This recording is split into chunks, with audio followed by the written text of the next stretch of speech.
that people are a little bit, sort of on a low, and everybody needs a vacation. Yeah.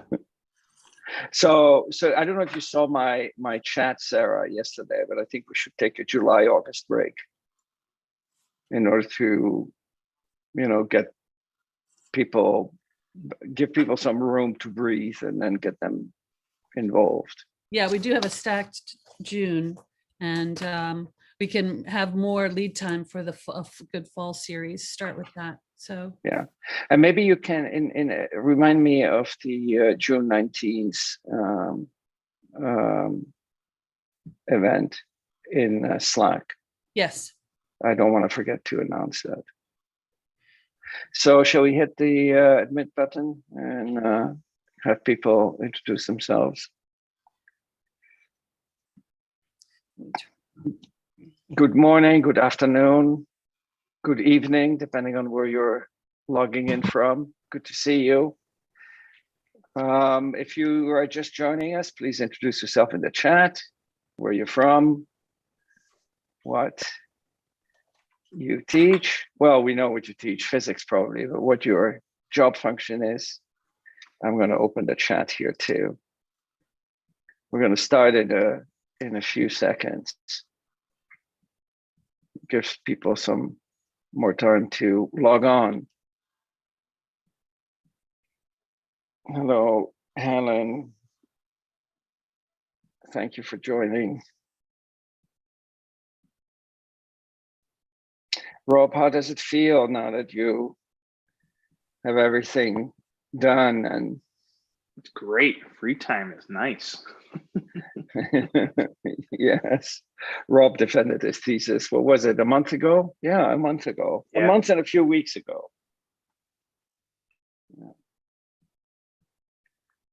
Okay, well, in the interest of time, and also to keep this discussion to 1 hour, I suggest we start. It is my great pleasure to introduce Brian Holzman. Here, Brian, thank you for joining us.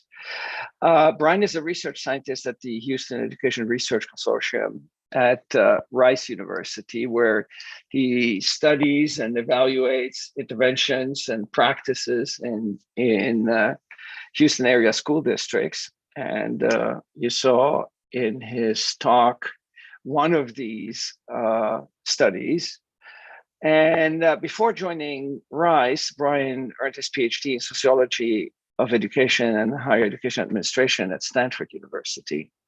Brian, thank you so much for joining us, and thank you for a talk that really triggered so many thoughts in my mind, and that sort of reinforced this. I don't want to start with a grim picture, but really sort of the hopelessness of how difficult it is to change education, because there are so many things that hold each other in place. At the same time, I think your talk also shows that there are some ray of lights, because individuals can actually have quite a bit of impact.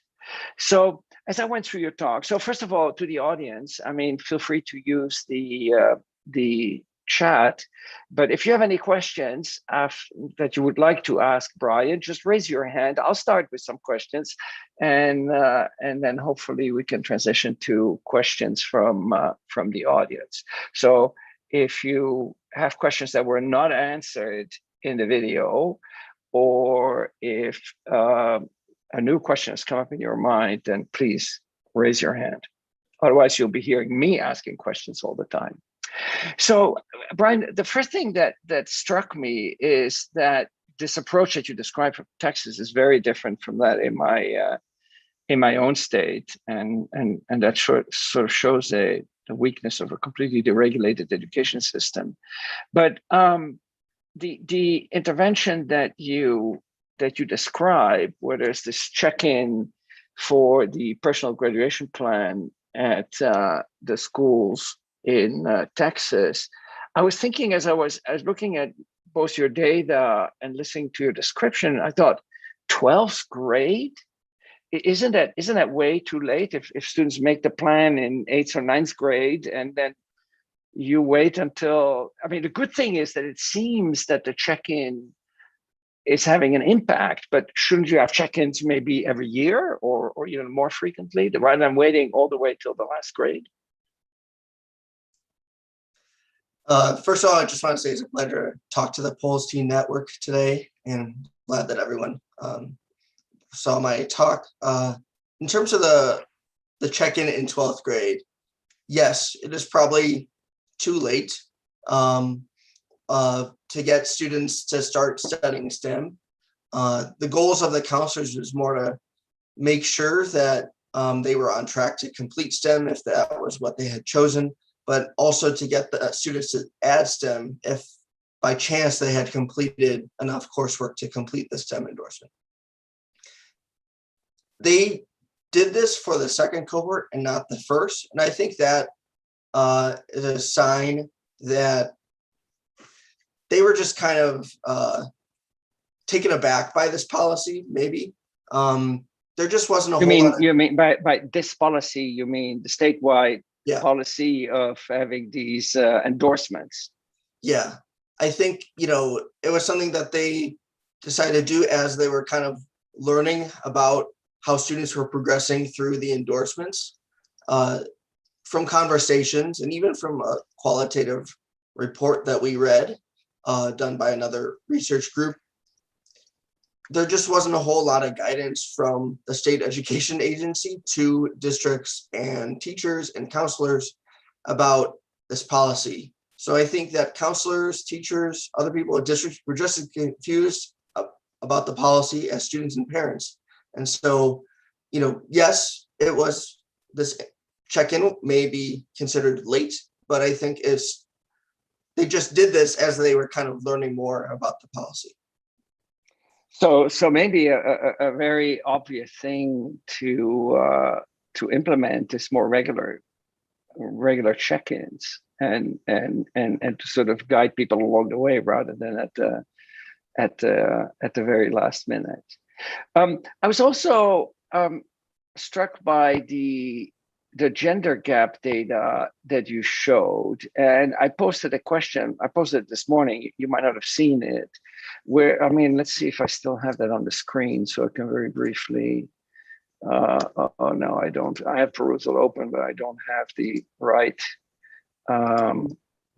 part of your talk in front of me. But maybe I can quickly find it. You had a graph that showed the gender gap for cohort 1 and cohort 2. Yeah, here it is. I have the data. So why don't I quickly put it on the screen here? Let me see if I can share it. Yeah. So this was the graph you showed here. I don't know if you can see it. There. Is it visible? Yeah, okay. So what struck me is, well, first of all, this is phenomenal, right? That you managed with that one intervention to close the gender gap. But the other thing that is surprising is the jump for the males between cohort 1 here and cohort 2. Any idea what's going on there? Why were the cohort 2 males so much more inclined to have a STEM endorsement? Pardon my dog there. No, I really don't have an explanation for that. You would think that if there was a jump in STEM choice in the second cohort, it would be similar for males and females, but females look unmoved by any sort of change upon high school entry. This is also in spite of the fact that the district had been collaborating with some nonprofits, one of which did focus on females, Girls Who Code. So that's something that I do not have an answer for. We do have a meeting with the district in about 2 weeks, and maybe that can shed some light, but yeah, I do not have an answer for that. I muted myself here. I guess that part of the way of improving your data, of course, to include more school districts. Are you planning on doing that, or is it really difficult? You mentioned the importance of getting buy-in, and I can imagine that a lot of school districts are looking, kind of with, we're a little bit wary of university involvement in what they're doing. And that was actually a question I had.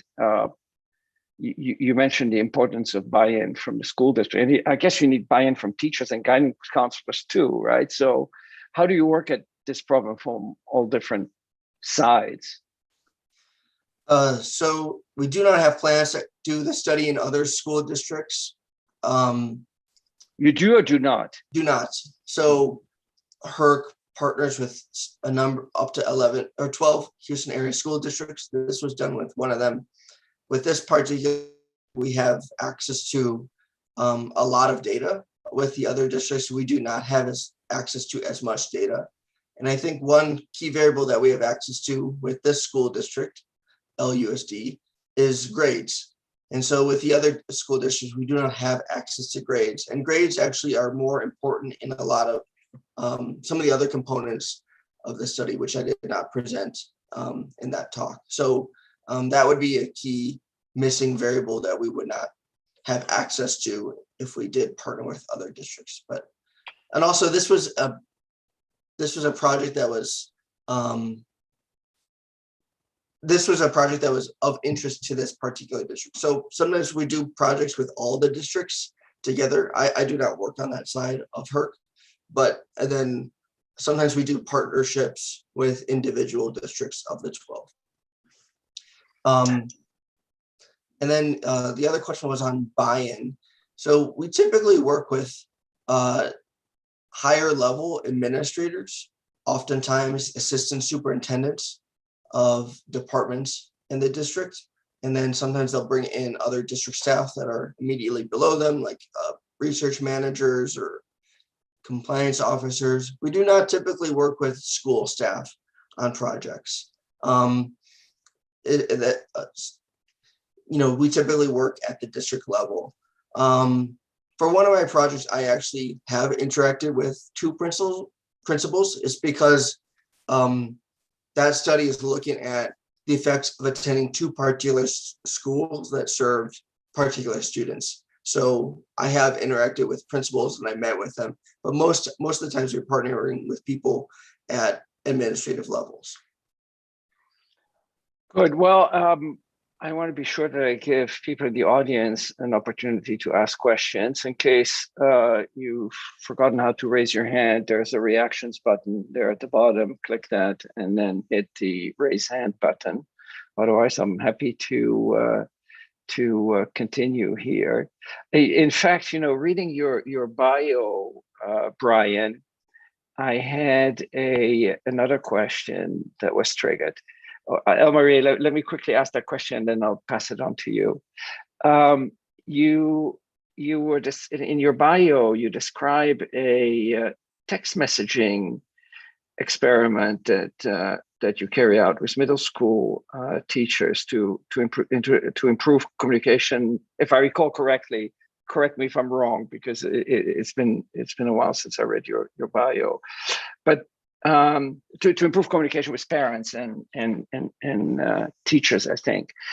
I just read, I think it was yesterday, it was either the New York Times or the Washington Post, I don't remember, an article which was a large-scale research experiment to use text messaging to improve vaccine uptake, so to stimulate people to get vaccinated. And they found something, maybe in retrospect it's not that surprising, but I would never have been able to predict it, that if the text sent to people included the term, a vaccine is reserved for you, that it increased the likelihood of people actually going and getting a vaccine significantly. And I was thinking, prompted by what I read in your bio, that maybe it was, texting, and rather than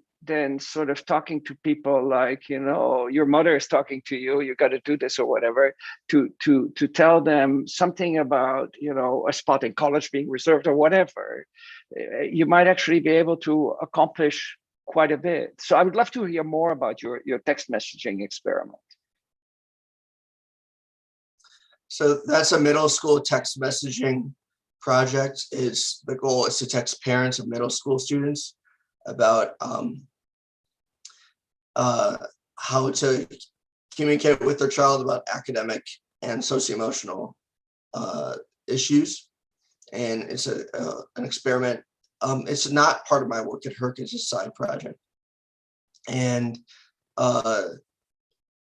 so we've randomized parents to receive text messages that kind of talk about those issues, and then the parents that are assigned to the control group receive kind of reminders about dates, or this is a great time of year to go to national park, things that are just not related to academic or socio-emotional learning. We're still analyzing the data, so we do not have results yet, but there has been a move in the past decade in education research to look at nudges and other like text messaging interventions. There have been nudge interventions to look at the issue of summer melt, which is when students plan to go to college they were admitted to college, and then something happens over the summer that prevents them from going to college, whether they discover a gap between their financial aid award and what they can afford, or if some students, particularly those from low income backgrounds, just have trouble getting physically to campus, or maybe they just don't complete health and housing forms. So there's some researchers who are at University of Virginia and University of Pittsburgh that have done some text messaging interventions to remind students of key deadlines and dates, or even interact with like a guidance counselor that can help address some of these challenges they're facing over the summer. Those interventions seem pretty promising, but on the other hand, some people have done nudge interventions like that without promising results. So I think there's just a lot of things that researchers still don't know about how text messaging or other kinds of nudges affect students. One professor pointed out to me, as more of these things become common, maybe people just become inundated by text messages and other kinds of reminders. And so maybe at that point, it just becomes more crucial in how they are structured, or even the language that we are using in sending people these reminders. Well, I just found the article. It was in the Washington Post, and it was not just a few days ago. It was about a week ago. I guess time is warped in my mind. But you may find it interesting, and maybe there's some lesson to be learned here that can be translated to education. I mean, there are some parallel in terms of resistance to education and socioeconomic status and STEM deserts and resistance to vaccination. So I thought, wow, this is a possibly interesting connection. Elmarie, thank you for patiently waiting there. Let me turn the floor over to you. Thank you, Eric. Brian, I enjoyed your talk because I've been trying to play around a little bit with data as well. And the first thing that I realized, it's extremely difficult to get hold of data on a county level, on a state level, and then I don't even want to think about a national level. So two questions. The first is just, I assume your data focused on public schools. There were no private school data, which I sometimes think it's easier if one has a relationship with private schools. They probably have more of an incentive to share data because they try and understand what's going on. just as a background, I teach at a private school in Florida. But the one thing that, while playing around with the data, the one thing that we noticed was there seems to be a difference nowadays between AP classes, being AP Science specifically, between private schools and public schools, where the number of students that are taking APs in the public schools are increasing, and then the number of students taking AP Science in the private schools are decreasing. So I guess my question is sort of, is there any indication that there is almost a correlation between APs taking and the students being interested in science? And is this messaging of APs as important for science or later on in science, is that not what holds a lot of students keeps them out of science?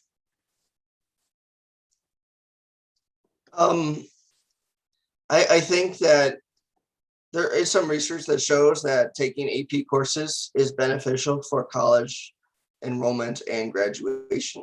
There are a couple of reasons why. Maybe you're better prepared for the rigors of the coursework in college. Another potential reason is that it helps reduce your time to degree.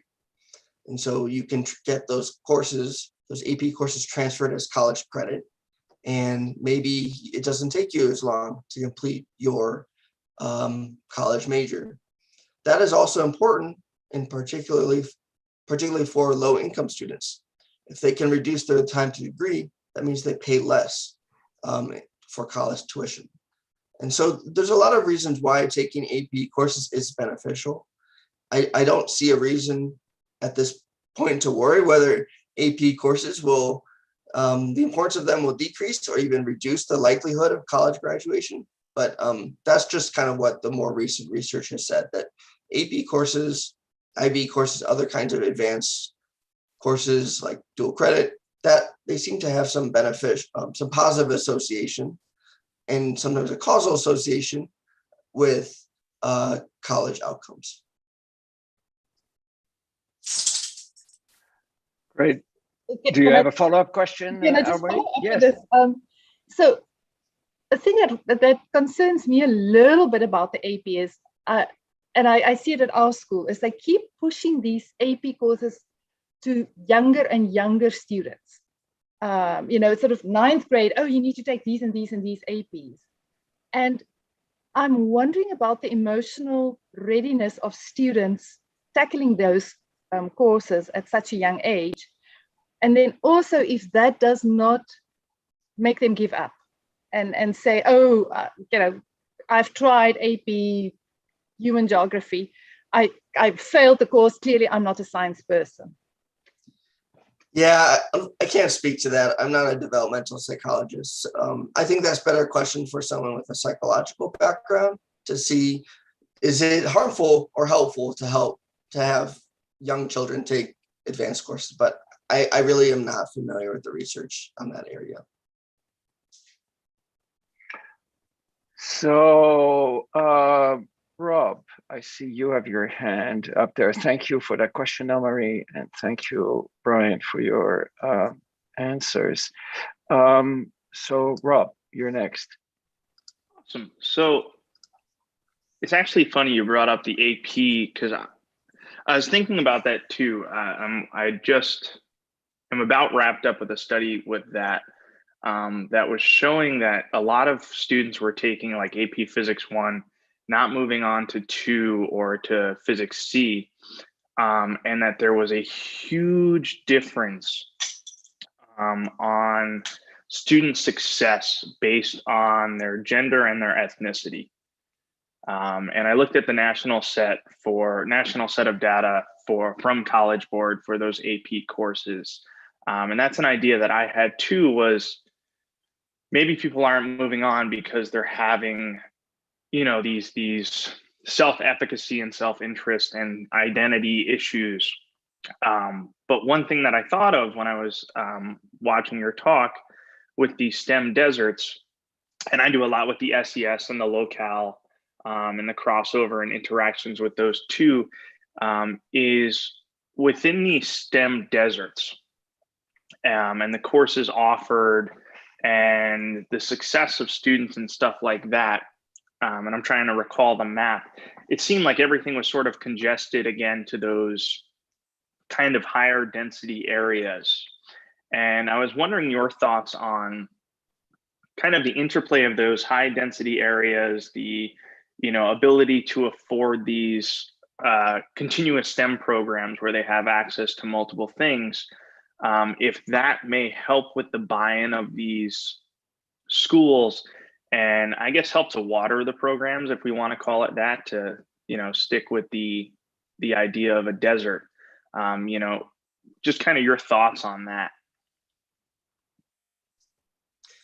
So in this district, we saw that students in socioeconomic status neighborhoods were more likely to be classified as living in a STEM desert, either by the paths or the course's definition.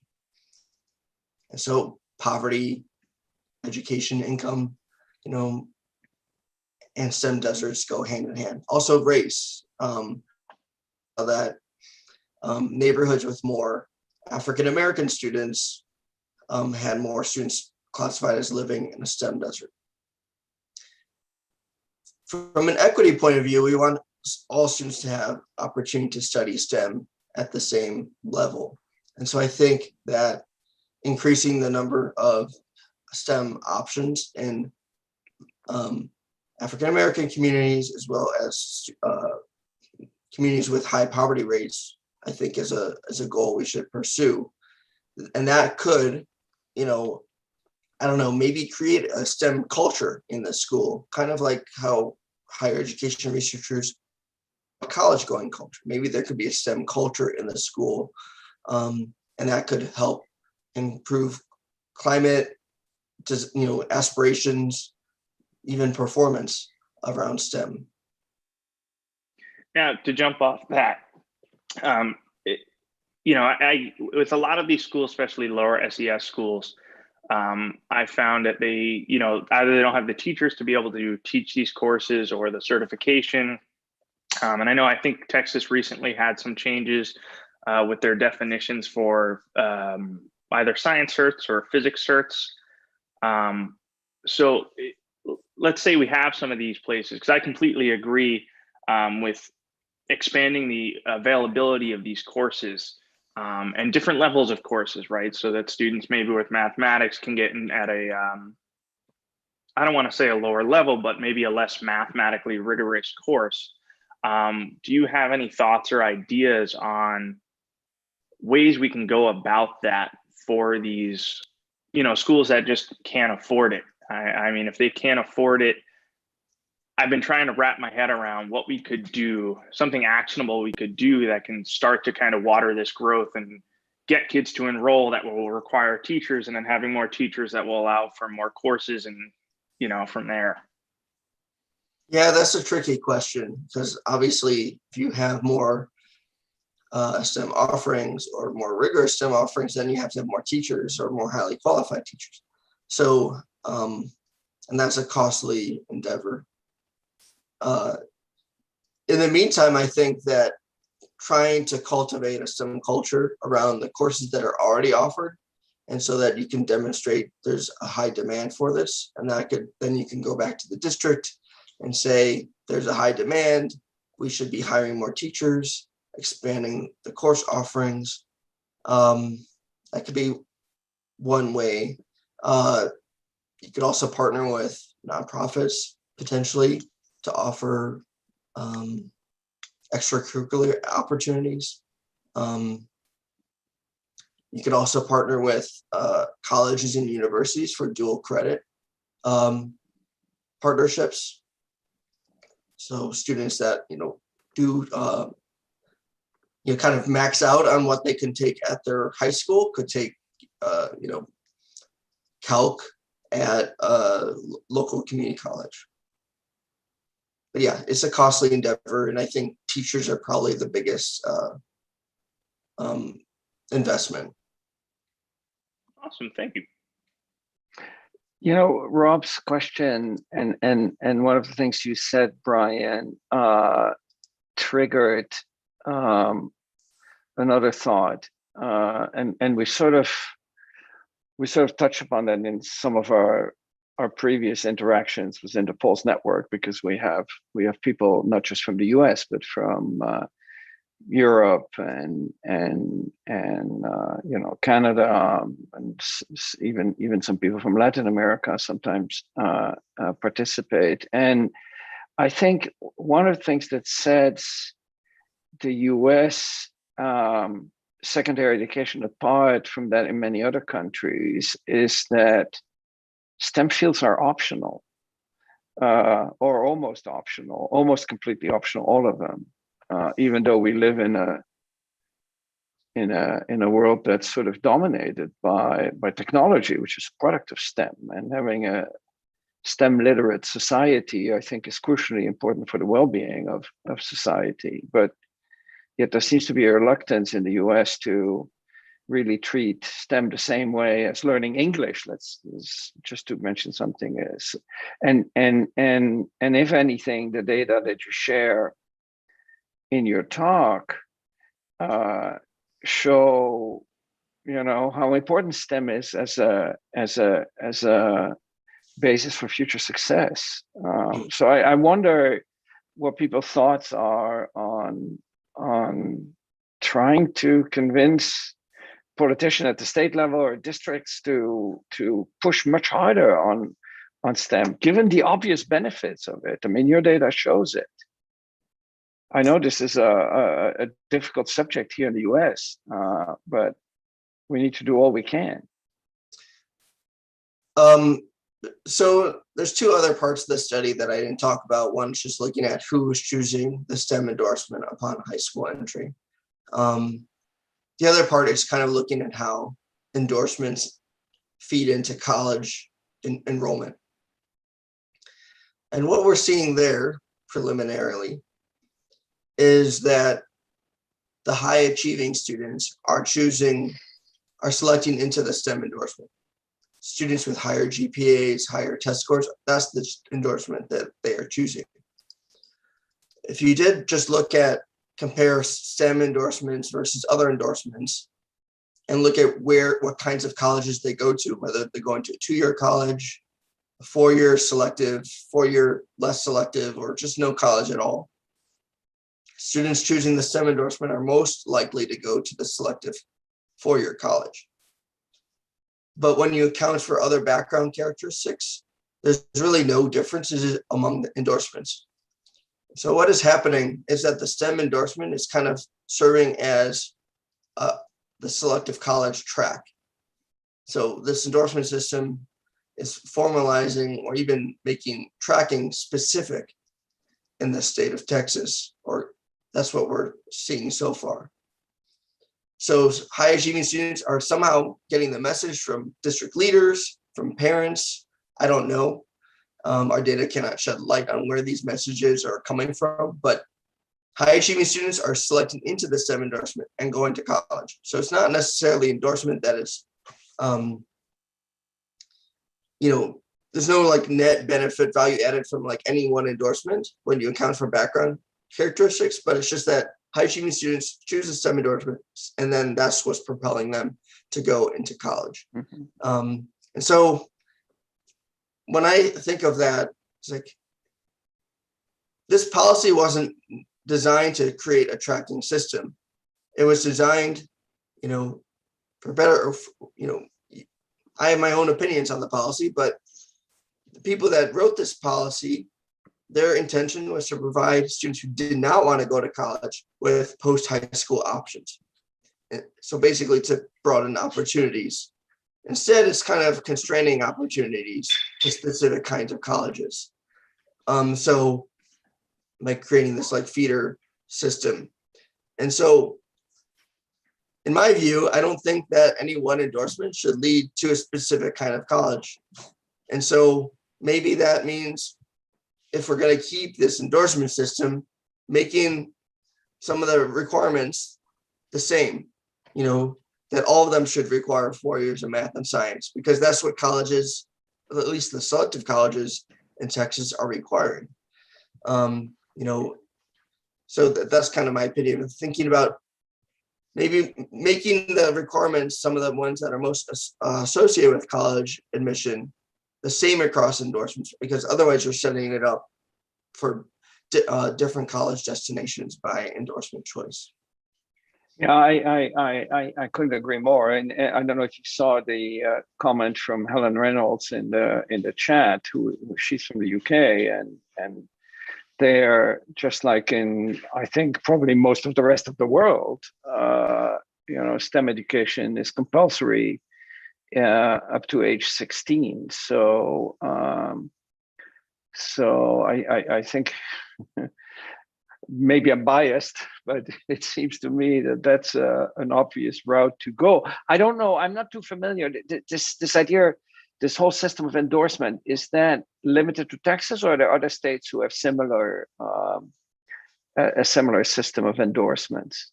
Is there anybody else in the audience who can shed light on what happens in other states, or what should be happening across states? I believe New York is about to start something similar, or has started something similar, where it's based on number of credits in kind of each subject that you take. So if you go like I think they call it pathways instead of endorsements.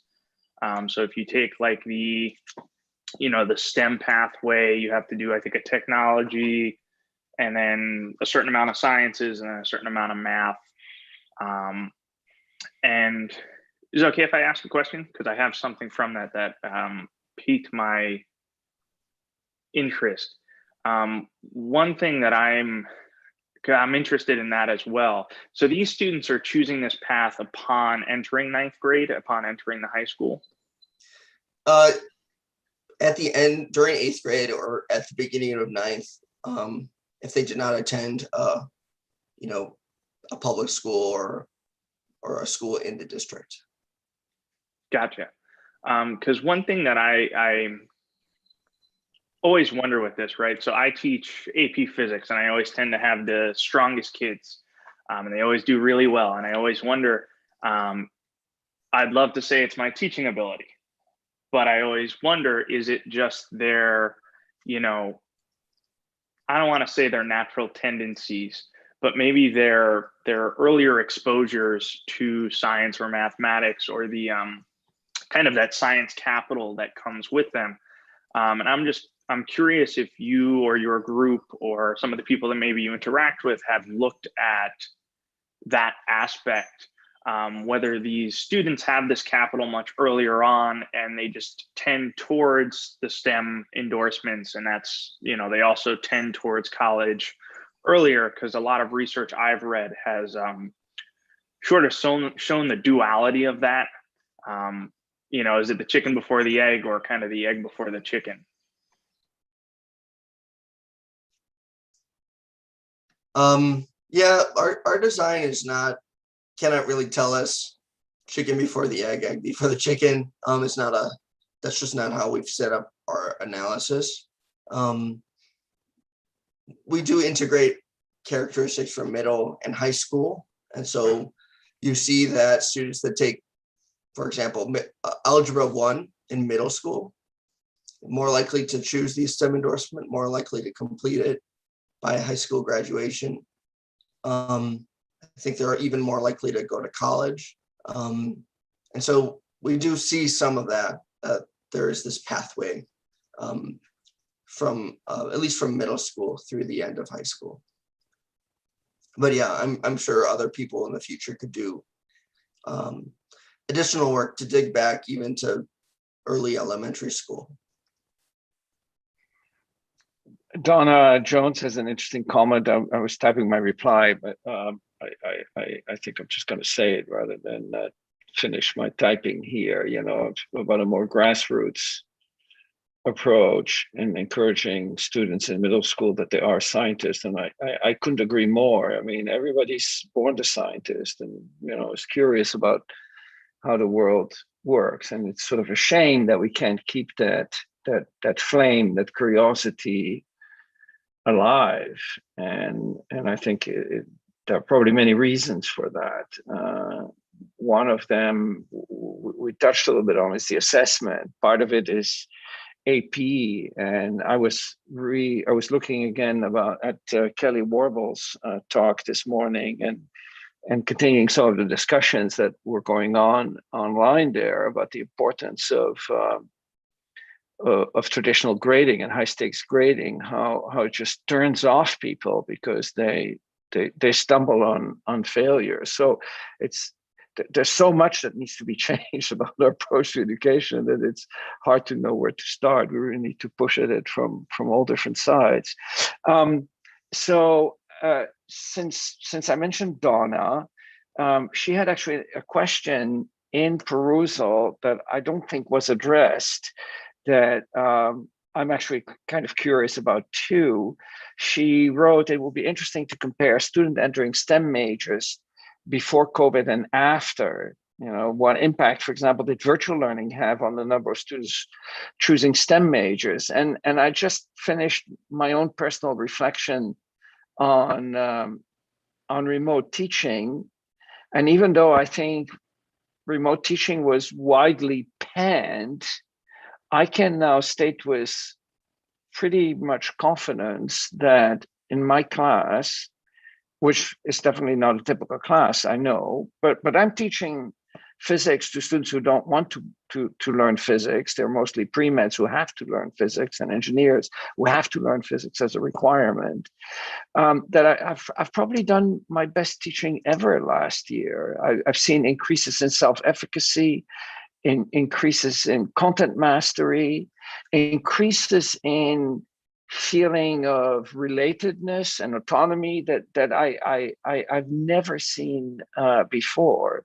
So do you have any, I know it's kind of early to ask that question, but have you seen any impact of COVID on the number of students choosing STEM majors in Texas? Did remote teaching have any effect, positive or negative? I'm not aware of that. This study, we're not looking, we don't have access to college majors in our data. And so, yeah, all we can see is whether students go to college or not.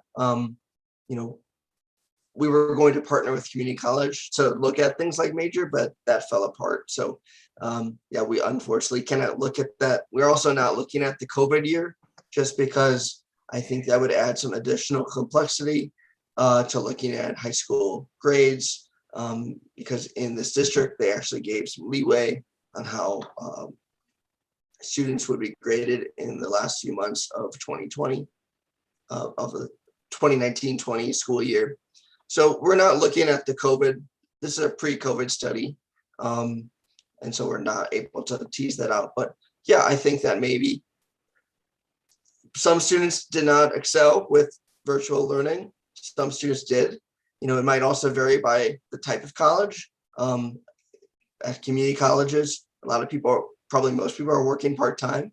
And so maybe the virtual environment is actually more conducive to their schedule and their learning. So I think there's a lot of variation and contextual variation in how virtual learning may affect a variety of educational outcomes. Yeah, and I know that in your study you sort of eliminated the COVID year, but still you have access to the data and sort of, I know you haven't looked at this in detail, but what was the impact on high school STEM teaching of this pandemic, remote teaching? Is that anything you can comment on? Anything you've, even though it might not be, completely analyzed yet? Yeah, I don't know if we have the data, and I don't know how we go about doing that. I'm sure that as I wrap up this project this summer, maybe something related to COVID may come out with the district if that's what they're interested in. Maybe they just want to move on and not look backwards, and they maybe want to look forwards. I do not know, but I also want to repeat that, as I said in the talk, we just cannot analyze whatever we want with our research partnership. We have to go into a project with the district's buy-in. So we have to be interested in it and think we have the capacity to do it. They have to be interested in the topic and see it as beneficial to their students. I have proposed things to the district that they felt would not change their policy practice. So even though I thought it was a great idea, they did not. And we've said the same to the district, that we just don't have the capacity, we're not interested in. We have to come to the table and agree on a topic. So if I said, I want to just look at your, I don't know if they have actually teacher level data like that, but if I want to look at STEM instruction, if they said we're not interested in that, then the project won't happen. So we don't have, even though we have a lot of data on our servers, we just cannot play around with all of it. We have to have a formal proposal with a lot of signatures on both sides, on our side as well as on the district side. I see. So we have time for one or two more questions. So if you have any questions on your mind or things you'd like to bring up for discussion, please raise your hand. Last chance. I have one other question, which is kind of related to what you just said, and it seems to be something that the school district would probably want to be looking at. Clearly, they were interested in looking at the gender gap. Otherwise, you would not have produced those data that I had on the screen a minute ago. There are many other dimensions, such as ethnicity, and you looked at socioeconomic status with ethnicity, and of course, there's a relationship. Unfortunately, I say of course, I should say unfortunately, there's a relationship between ethnicity and socioeconomic status. So, did you analyze any gaps in other dimensions, and what the impact was of the 12th grade check-in on that for, let's say, Black or Hispanic minorities? So we did try. There wasn't much going on by other, like looking at whether it disproportionately affected racial ethnic minorities or economically disadvantaged students. I think the primary story was around gender. We did see that there is some work we're doing right now, and it's suggesting that the check-in was helpful to females, but females from low socioeconomic neighborhoods and economically disadvantaged females in particular. So there might be an intersection between gender and poverty status, for instance, but that's kind of work that we're doing right now. But other than that, there wasn't, the story was really about gender. Yep. So you ended with a slide of next steps. And as I was listening to you explaining your next steps, I was thinking, do you have plans to scale that statewide, given that the policies are statewide, they're not limited to the district you're studying? And to what extent do you think some of your, or maybe what is really crucially important is to publicize the conclusions from your study, to get the word out so that school districts find out what the importance is of guidance counseling and what the relationship is between going to college and having the STEM, what is it? Not certificate, I forgot, endorsement. I lost the word there for a moment. So what do you see as next steps beyond the school district that you studied? So I don't see us replicating the study statewide. So you have to get access to state data, you have to do it through a different university. And so there's a center at the University of Houston that stores state data. It costs about $20,000 a year to do that. And also, I don't know if it would be sufficient. As I mentioned earlier, a big part of the association between STEM endorsement and college enrollment is SAT scores and GPA. And neither of those are available in the state administrative data. So I think any analysis we would do with state data would be incomplete in my view. Also, I think that the district that we're focused on is a unique case because they have done a little bit to minimize the differences among endorsements. In particular, Algebra 2 is required for high school graduation for all students in this district. In other districts, they do not have that requirement. And so only STEM students would be required to complete Algebra 2. And so in some ways, you may think that this district is almost a best case scenario of like of minimizing differences in endorsements requirements. So I think it's kind of a unique case. We are going to, after for each project HERC, we've released some research briefs, or reports. So we'll do that. They're meant for a practitioner audience, so that it doesn't use academic jargon. We also know that people at our district partners do not have time to read a 10-page brief or report. So then we create one-page front and back documents with highlights of the findings. There'll be 4 reports and 4 one-page documents. But we also know that some district administrators don't even have time to read the 4 one-pagers. So we'll release another one-pager that's summarizing the findings across all the studies. Did you see Rob's question in the chat? He's asking, does Texas not have a public set of data that researchers can get access to for free regarding high schools? Isn't there sort of a public high school database, anonymized, of course, that you have that you can have access to? They release public data. It's basically school report cards. So it's not student level data. So you can't see which students chose the endorsements. That stuff, any student level data in any state is going to be restricted.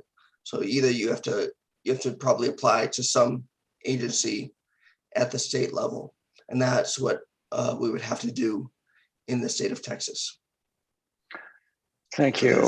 Even though the data for the state data for Texas is housed at a few public universities, but the board that approved your proposal is a state board. Okay, good. Thank you. And actually, it's easier to get access to data in Texas than most other states. Isa, you get the last question. It has to do with data again, and I was going to share that at least the public data sets that I don't study student level data in this context, but my colleagues who do, anything that's available is either anonymized, but it's non-student level. Just to illustrate the kind of process, some of us who have experience with research at the undergraduate level and have to go through an IRB, at least at this institution, the IRB process is a walk in the park compared to the kind of process that you have to go to get student anonymized or student level data. Second, there's a, for example, like Dr. Holzman already said, these data sets are housed in specific institutions. So if I had access to this, it's not like I could sit here and just go ahead and analyze the data. I would very much have to go to Harvard or wherever it's housed, get my lock and key and go into a specific room, where is the only place where I can run my analysis. So that's really to the extent that this data is protected. So all of that build up to say, Dr. Holzman, can you say anything else, or can you add anything about partnerships between researchers and educators? Because this data conversation, while very technical, I mean, it further highlights not even the desirability, but like the need of these partnerships with institutions who have access, with educators like people in this network, like us, who have the questions. So you talked about, of course, you have a rich data set, you have a number of models that you could run to conduct analysis that are interesting to academics. But Can you say more about the relationships and access and gaining access and the give and take that might happen potentially between the different interests? So these research practice partnerships emerged in the 90s. The first one was out of the University of Chicago, it's the Chicago Consortium for School Research. And the goals are twofold. One is to change how academics do research, to do research that's more applied, more practical, less theoretical research that can be used by policymakers to make change. And the second goal is to change how districts, practitioners use research.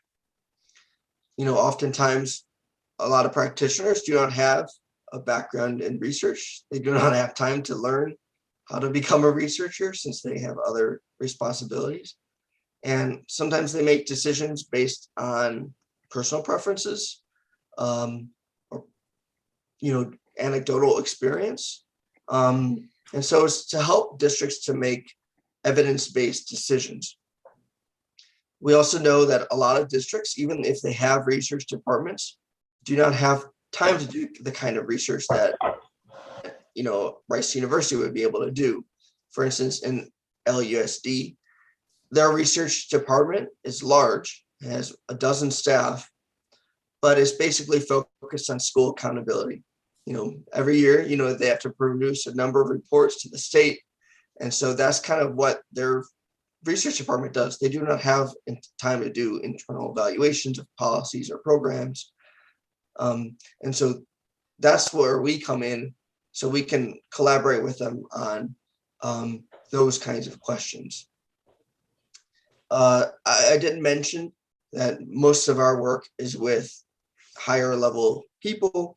I think we've had some internal discussions about how to involve, people on the ground, teachers, counselors, other kind of school staff. I would say if you're interested in collaborating with a researcher in your district, or if there's a research practice partnership in your area, I would probably, talk to a department administrator or research department and see if there's a way for you to get involved and have a say, or even propose questions that you and others are interested in. But I'm not aware of other partnerships that do involve teachers and counselors and other kind of staff that have direct interface with students, but there might be some out there that could be used as models. Thank you. And thank you, Isa. We're at the top of the hour, and we keep this strictly to 1 hour. So I want to thank you for bringing up this crucially important subject. And for me, the take-home message is that our efforts within the PoLS-T network really should expand to include a discussion with guidance counselors and decision makers. We're about to have in early June an exchange, which is a partially asynchronous, partially synchronous conference. We have 3 major themes. The first one is why physics, in order to provide high school physics teachers the tools to convince skeptical parents and students of the importance of taking physics seriously and including it into their plan of study. The second one is everyone's a physicist, which is very much along the lines of what I think it was Helen said earlier. Everyone is a scientist and everybody is curious about the world, and it doesn't matter what socioeconomic status you're coming from, or which part of the world, or what ethnicity you are. We're wired to be curious about the world. We're wired to want to understand how things around us, both the mechanical universe and societies, work. And the last theme is, best practices. So I'm sure that we'll continue some of that discussion. But thank you so much for both your talk and your very thoughtful remarks here. So my applause, and in the audience, please press your reaction button to endorse Brian to use a word that he used many times for his talk. So before we adjourn, I want to encourage you to register for that conference. It's going to be much less time consuming because it's partially going to be asynchronous, so you can see it whenever you want, than our meeting last year. Also, I hope to use it as an opportunity to grow the network.